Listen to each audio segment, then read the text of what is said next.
This special is brought to you by the City Government of Cagayan de Oro through its City Tourism Office.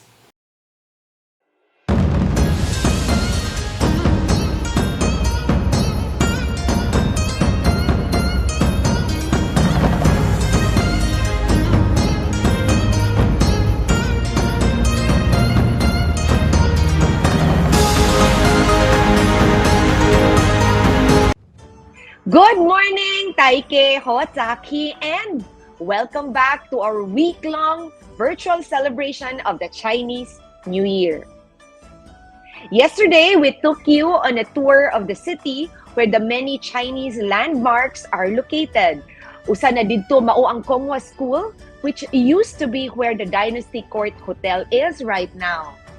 Today, atong balikan ang mga early beginnings of the first Chinese school here in the city. And a bit of trivia, my uncle or my grandfather was one of the first principals in Hua School. His name was Auyong-Velasquez, and my grandma was also one of the first teachers there. Her name was Tiak. Oh, trivia to, ha?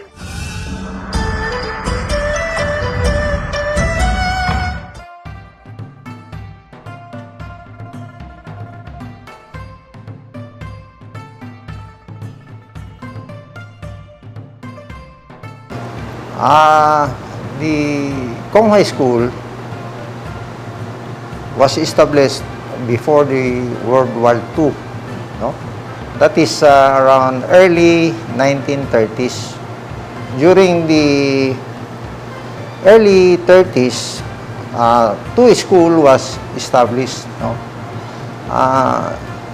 One is, the name was Chonghua School, which was organized by the Chinese Chamber of Commerce here in Cagayan de Oro, which was located in Tiano Brothers corner, Chavez Street, no? Formerly, it's a Mindanao Street corner, Filipinas Streets. That was before, no? The other one was established by the family of Limikitkai, located at Gomez Street, whose name was Hua Chiao, no? Means overseas Chinese. Okay. In 1937, the Filipino-Chinese Federation in Manila convinced them to merge into one school. And then it was changed to Konghua Chinese School, which is offering the Chinese elementary courses. Along Tiano Brothers, they built the Konghua School, which was completed in 1947. During the time, everybody are welcome to study, whether you are a pure Chinese, a mestizo Chinese, no? Everybody is welcome to study at Konghua School, because the purpose is they want the Chinese culture be taught to the new generation. We experience, I can say, it's quite good, no? Because the school was able to hire good teachers. I can name a few teachers who are known in our city. For example, the former city councilor Pio Iroa, okay, and then the Ongpin, I forgot the first name, no? Ongpin from Taguluan. who also teaches at Ateneo de Cagayan before. To name a few, Linda Velez also teaches there. Mrs. Sabanal, Mrs. Maliwanag. We can say they are the native products, no? Native products here in Cagayan who was able to teach at Hua School. Aside from that, on the Chinese side, during those time, the school was able to hire some teachers who migrated, no, to the Philippines from China. That's what started. Well, we can say during that time,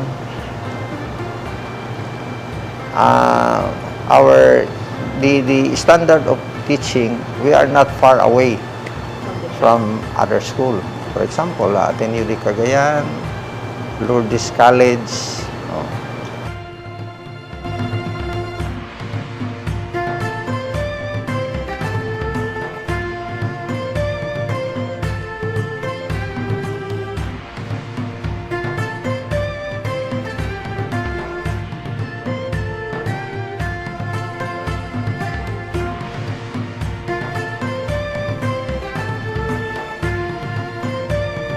Good morning to everyone, and I would like to greet you, Xinyan Kuaila. My dear friends, Hua School has been existing for more than 83 years. So that means more than 8 decades of serving God and His children. Has been growing for the past 8 decades, and one of the important history of Hua School is that in 1987, the Chinese Filipino community of Cagayan de Oro invited the Ihas de Jesus sisters to manage the school, and they had been serving the school for more than 20 years. In 2009, the congregation decided to leave the school because of some priorities of their congregation. So the Chinese Filipino community of Cagayan de Oro invited our congregation, the Lorenzo Ruiz Mission Society, to manage a school. And we continue the beautiful tradition the Ihas Jesus sisters had imprinted to the minds and hearts of our children, especially the long tradition of Christianity, the beautiful tradition of Christian education. The Chinese culture has been existing for thousands of years, because Chinese culture is one of the oldest civilizations in the world, and Christianity came into picture later. So the Christian tenets, the Christian values enrich the culture, or evangelizes the culture of Chinese. So there is no conflict, because our Christian faith enriches or evangelizes the Chinese culture. So it becomes more dynamic, it becomes more beautiful. So during Chinese New Year, aside from learning in the four corners of our classroom, so during Chinese New Year, we enrich what they have learned in the classrooms, like arts. So they do calligraphy, because calligraphy is an art, and also we have culinary arts. During during a week. This is a Chinese week. So we teach our students how to cook Chinese food like dumpling, yes, how to cook tikoy or siopaw.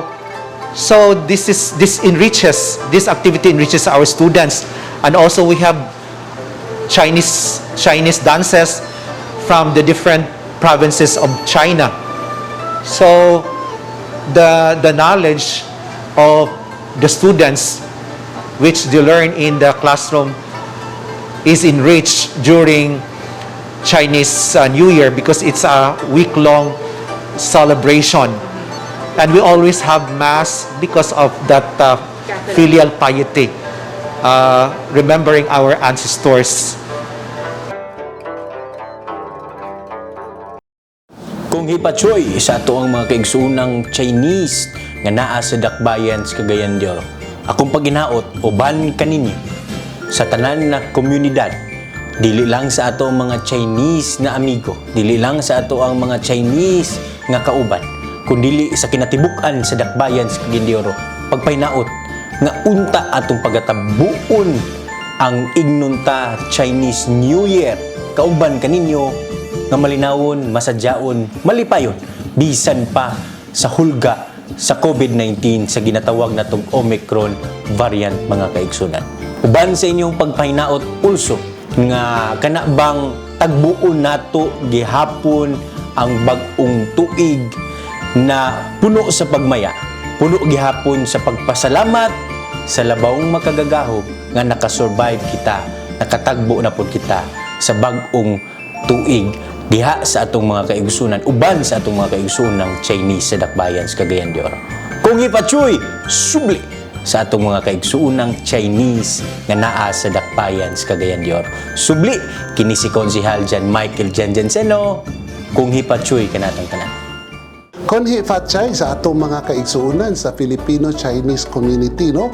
Salamat gyud sa inyong kasing-kasing sa pagtabang sa atong mga kaigsuunan sa pagbuntog nato sa COVID-19. Ug hinaot unta, magausa kita, magauban kita para gyud nga ato yung buntugon ang kining pandemya.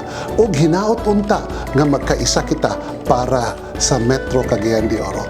Konhe Patchay, kini si Councilor Doc Buboy Roa Daba ang pag-amuma sa kabataan kalambuan sa dakbayan kay makita ang mayong buhat pinaagi sa tinuod ni Gugma sa ngalan sa pamilyang Roa o pamilyang Daba. Konhe Patchay. Kong Hipa Choy! Happy New Year to all Chinese community in Cagayan de Oro and the rest of the world. Kini si Councilor Roger Jer Abaday, manimbaya kaninyong tanan, mga igala, mga Chinese who is celebrating your Chinese New Year starting January 25 until February 1, 2022. And I would like also to extend my thanks and congratulations to all Chinese community in Cagayan de Oro for your continuous partnership to us in the city of Cagayan de Oro in terms of development. I hope that your celebration will be colorful, joyful one, and peaceful, especially during this pandemic time. So keep safe, keep strong, and once again, kini si Councilor Roger Jer Abaday and family greetings you Happy New Year!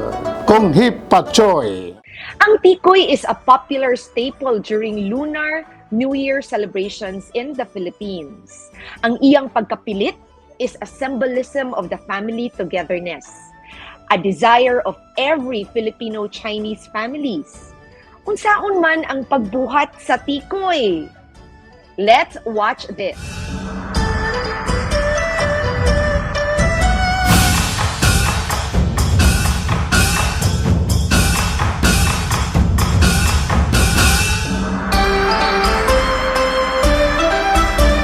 Mardoney's is a bakery and a fast food establishment that sells tikoy, hopya, ubi breads, cheese bread, cakes for all occasions, and more. So, how exactly is tikoy made? Karon nagniata kapili karon sa Mardoney's para i-discuss kung unsaon ang paghimo sa lamian nga tikoy. Kauban nako si Kuya Robert para ipakita sa inyo ang procedure kung unsaon paghimo. So, number 1, i-mix ang ingredients na sugar and sa flour. Inayon sa nato siya pag-mix. And then, add na lang gayon ang water. So, mix lang siya.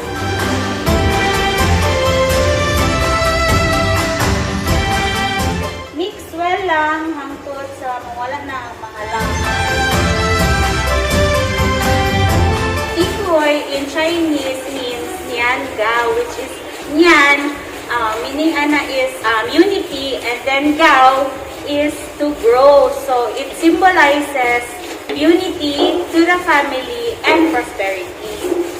Naami ito maka-flavor sa Tikoy. One is the plain white, and then ang classic na ube nga Filipino flavor. So naghimo mi og duha ka innovations, which is the kaning slice and then ang kaning assorted na mga bites with munggo filling and ube inside. Tapos top pa gyud siya with peanut and sesame seed. Since we started, we've been selling Tikoy na for almost 15 years na. Pero ikan sa Cotabato, our main store, it has almost been 30 years na sa Cotabato. Karon nga pandemic, nagpabilin po, ihapon na Mardoney's, nagtinabangay para ma-achieve ang quality product sa amo ang mga clients. And since due to pandemic po, para convenient po sa mga customers, provide po ni ang free deliveries, ay para dili na sila bukawas, kami na lang din ang maka-provide sa ilaha o servisyo para dali na kaayo. Karon nga na-mix na tanan, ibutang na lang nato siya sa iyahang mold.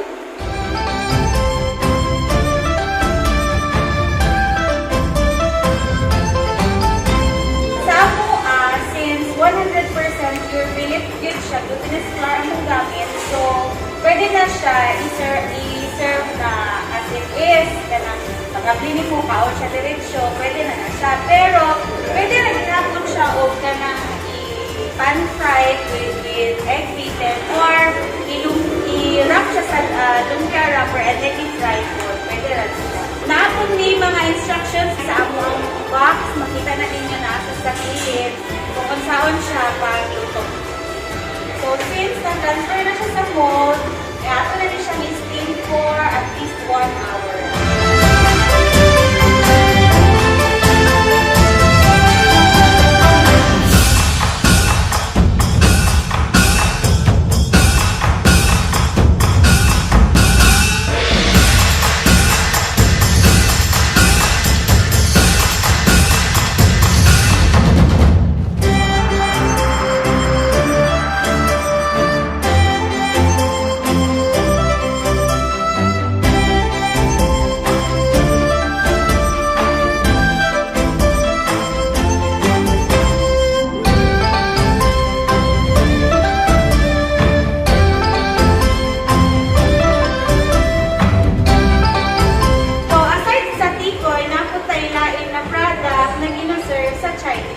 So, one is siya ang watke.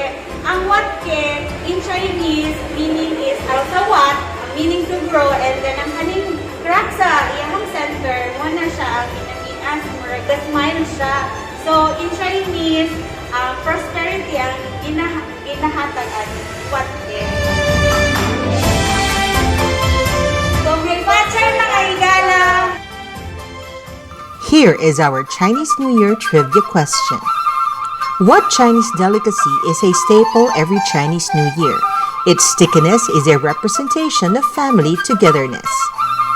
Simply write down your answers on the comment space below. All those who submitted correct answers will be raffled off and announced on February 2. Oh, so don't forget to have a tikoy this Chinese New Year. Dito sa Mardoney's o kay Lami, daghan pagyud ang iyang lain-lain nga flavors nga pwede ninyo pagpilian. Tomorrow's episode will take us across all provinces of China through the many Chinese dances. This has been Margie Auyong-Velasquez 家甜家点做贵个，相亲相爱。 Catch and enjoy the Symphony of Lights in celebration of the Chinese New Year Festival at the Executive Building City Hall compound. Lights will go up every 6 o'clock in the evening.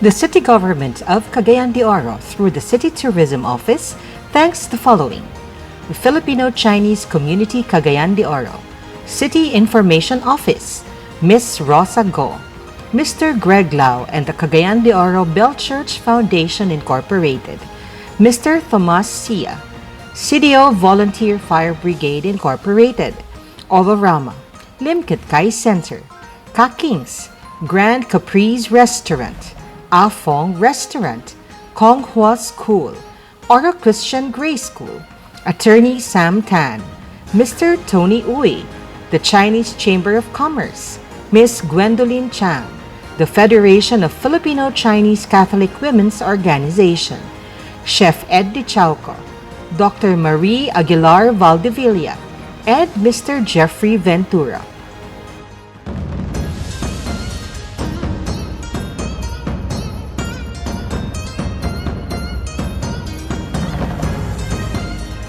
This special was brought to you by the City Government of Cagayan de Oro through its City Tourism Office.